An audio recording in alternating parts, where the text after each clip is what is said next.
Hello everyone. I'm Inabat Khalik. I'm a 2018 batch Indian Audit and Account Service Officer, and I'm currently serving as the Deputy Accountant General Audit for the Union Territories of J&K and Ladakh. In this video, I shall be sharing some tips, my strategy and my experience in Jamia Millia RCA. But first of all, to all the aspirants who are currently enrolled in RCA, I will say well done for making it to RCA, and rest assured that you are already getting the best possible environment for your preparations. So please do make use of this opportunity to its fullest. अब मैं अपनी journey के बारे में कुछ आपको बताना चाहूँगी. मैं कश्मीर से ताल्लुक़ रखती हूँ and I'm a student of humanities. I graduated from the University of Kashmir and I began my preparations right away after my graduation. I was able to clear the UPSC Civil Service examinations twice and दोनों दफ़ा मैं RCA में ही enrolled थी.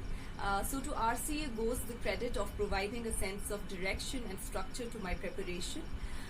इस video में मैं कुछ specific aspects को लेकर आपसे बात करना चाहूँगी जो बेस्ड है, जो मैंने बहुत सारे एस्पिरेंट्स की क्वेरीज सुनी है उनको लेकर. So I hope कि आप में से at least some of you find my tips and suggestions useful.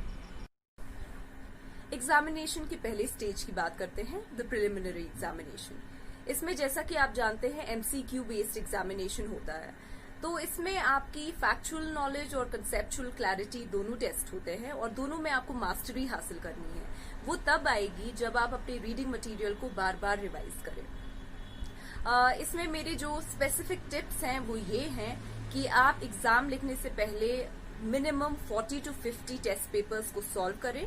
सारे प्रीवियस यूपीएससी क्वेश्चन पेपर्स को सॉल्व करें एटलीस्ट बिगिनिंग फ्रॉम 2012. और जब भी आप टेस्ट पेपर्स को सॉल्व करें उसमें अपनी परफॉर्मेंस को एनालाइज जरूर करें कि ऐसे कैसे सवाल हैं जिसमें आप बार बार गलती कर बैठते हैं, और जो आपकी लर्निंग्स हैं एक टेस्ट को लेकर उसको आप अपने सब्सिक्वेंट टेस्ट्स में इनकॉर्पोरेट करें. और आपका एक इम्प्रूवमेंट का ग्राफ बनना चाहिए जब भी आप ये टेस्ट्स लिख रहे हैं. थोड़ा टाइम कंज्यूमिंग प्रोसेस है क्योंकि आपको आंसर की को बहुत थॉरली पढ़ना है, लेकिन ट्रस्ट मी, अपनी पर्सनल एक्सपीरियंस से आप सबको बता रही हूँ that it is totally worth the effort. दूसरी बात है नोट टेकिंग की. अ लॉट ऑफ एस्पिरेंट्स आस्क कि क्या नोट्स बनाने की जरूरत है प्रीलिम्स में. मेरा ये मानना है कि आप उन सब एस्पेक्ट्स में नोट्स बनाइए जहां आपके पास रेडी रेफरेंस मटेरियल नहीं है लास्ट मोमेंट रिवीजन के लिए. फॉर एग्जांपल न्यूज़पेपर में जो करंट अफेयर्स आते हैं उसको लेकर आप नोट्स बना सकते हैं, but bear in mind that these notes have to be very very concise, short and precise, ताकि आप उनको लास्ट मोमेंट अपने रिवीजन में यूज कर सकें. मुझे क्योंकि टेक्नोलॉजी का जमाना है तो मैं कुछ मोबाइल ऐप्स जैसे एवरनोट या कलर नोट सजेस्ट करूंगी आपके शॉर्ट नोट्स बनाने के लिए. उसमें आप सब्जेक्ट वाइज नोट्स बनाएं, जैसे एनवायरनमेंट या साइंस एंड टेक्नोलॉजी या जियोग्राफी और आर्ट एंड कल्चर को लेकर आप सेपरेट नोट्स बना सकते हैं जो आप अपने लास्ट मोमेंट रिवीजन में यूज कर सकते हैं. एक और क्वेरी जो मैंने अक्सर सुनी है एस्पिरेंट से वो ये है कि कितने घंटे पढ़ना चाहिए हमें. So again there is no single answer to it. आप पे डिपेंड करता है. आप पहले अपने लिए गोल सेट करें, एक टाइम टेबल सेट करें और उसी के अकॉर्डिंग आप चलें. स्टडी ज्यादा मैटर नहीं करता है. And while you set your timetable, it is my request to all of you, especially the beginners, to set very very realistic goals. Please don't aim for the sun and the moon in the very beginning because you'll end up disappointing yourself, जिसकी कोई जरूरत नहीं है. अब आते हैं हम mains examination की तरफ. मेंस में सबसे इम्पोर्टेंट जो एस्पेक्ट है वो है आंसर राइटिंग का.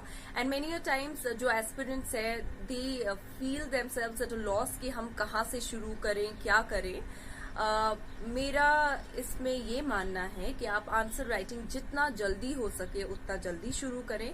टू बिगिन विद आप एक या दो आंसर्स डेली लिख लें, लेकिन उसके बाद धीरे धीरे जब आपकी आंसर राइटिंग स्किल थोड़ा पॉलिश होने लगे तब आप ये जरूर इंश्योर करें कि आप ऑलमोस्ट 20 क्वेश्चंस लिमिटेड जो यूपीएससी में स्टिपुलेटेड टाइम फ्रेम होता है उसके अकॉर्डिंग लिखें.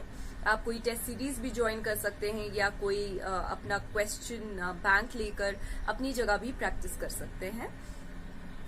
इसके लिए मुझे लगता है कि बहुत ज़रूरी है कि जो ऑलरेडी सक्सेसफुल कैंडिडेट्स हैं, बहुत सारे उनके आंसर्स ऑनलाइन अवेलेबल हैं, आप उनको एक बार ज़रूर देखें so that you have a standard to measure up to, और अकॉर्डिंगली आप अपने आंसर्स लिखें। आंसर राइटिंग में आप अपने आंसर्स को प्रिसाइज रखें। एक प्रॉपर स्ट्रक्चर दिखना चाहिए आपके आंसर में। बहुत लंबे पैराग्राफ्स का यूज ना करें, आप पॉइंट्स का भी यूज कर सकते हैं एंड वेरी शॉर्ट पैराग्राफ्स का भी यूज कर सकते हैं।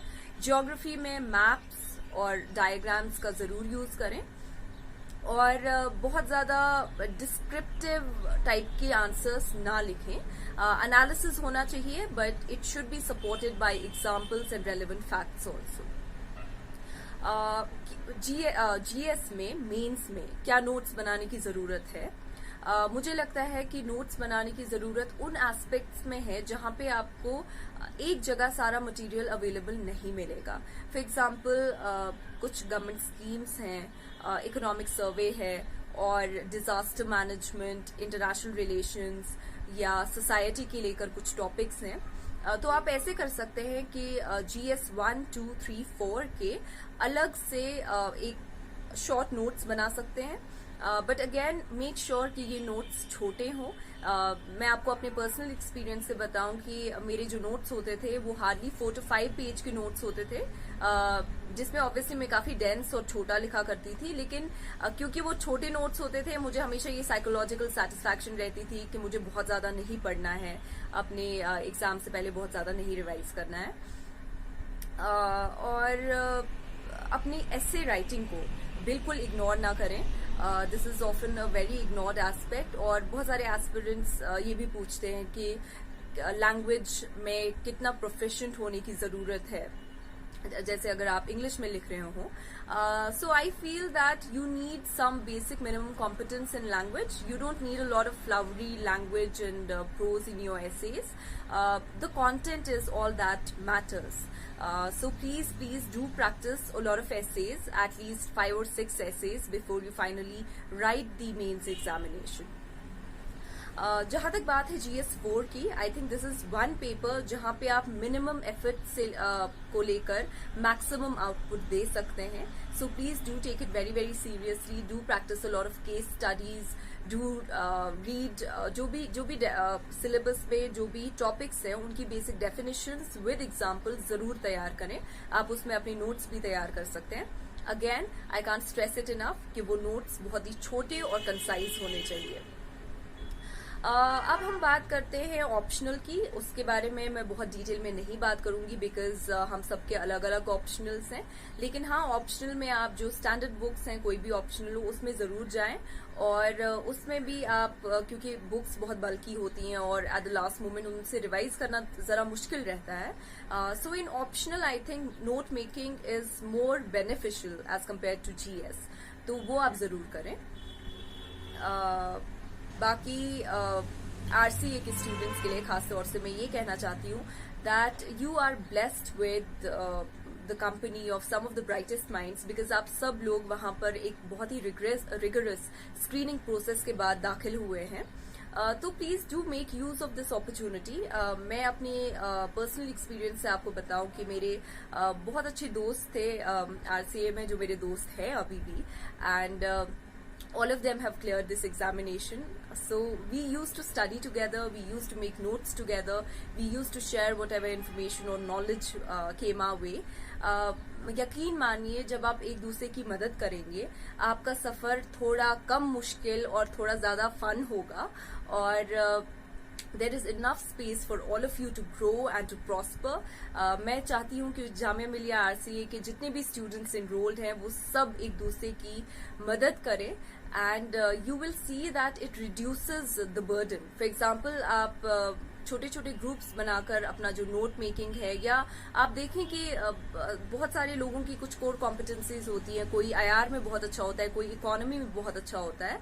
तो आप उनको डेलीगेट कर सकते हैं, डिवाइड कर सकते हैं फंक्शंस के. आप इसके फला सब्जेक्ट के नोट्स बनाएं, कोई और किसी और सब्जेक्ट के नोट्स बनाएं, और आप फिर कुछ फिक्स कर सकते हैं अपने डिस्कशन के लिए कुछ टाइम, या आप सिंपली अपने नोट्स शेयर कर सकते हैं. And it will help you a lot. It has help me personally. तो मैं आपको को भी यही गुजारिश करूंगी। Last stage of the examination which is the personality test. Personality test को भी तैयार करने के लिए कुछ स्पेसिफिक स्ट्रेटजीज हैं। फर्स्ट ऑफ ऑल, जो आपका डिटेल्ड एप्लीकेशन फॉर्म DAF है, उसमें आपकी जो भी मेंशन्ड इंफॉर्मेशन है आपके रिलेटेड, आपके एकेडमिक या जॉब प्रोफाइल को लेकर, उसको आप बहुत ही अच्छे से तैयार करें। You can prepare around 200 to 300 questions based on your DAF। उसके अलावा आपको करंट अफेयर्स बहुत थॉरली प्रिपेयर करने होंगे। And while preparing for the personality test, I think that group discussions really help. और आप अपने आंसर्स कुछ ऐसे तैयार करें कि आप मल्टी फैसेटेड आंसर्स दे पाए। जैसे अगर आपको विमेन रिलेटेड इश्यूज के बारे में कुछ कहा जाता है, कुछ पूछा जाता है आपसे, तो आप इंश्योर करें कि आप सोशल, इकोनॉमिक, पॉलिटिकल, रिलीजियस सारे एस्पेक्ट्स को लेकर आंसर करें। अपने आंसर्स को शॉर्ट रखिए, बहुत ज्यादा डिटेल्ड एनालिसिस किसी एक पॉइंट का ना करें, क्योंकि उस वजह से आप बहुत कम कंटेंट कवर कर पाएंगे। Ultimately, the thing that really helps you in your personality test is your confidence. So please face the interview board very, very confidently, and I'm sure there is nothing to hold you back from doing well. Finally, I would like to say that I take great pride and I really cherish my association with Jamia Millia RCA. My last tip to all of you would be to please help one another.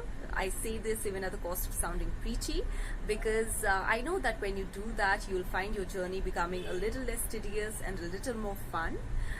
Since we are in the midst of a global pandemic, do take good care of yourself, maintain hygiene, take care of your physical and mental health. God bless RCA, God bless all of you. All the best and goodbye.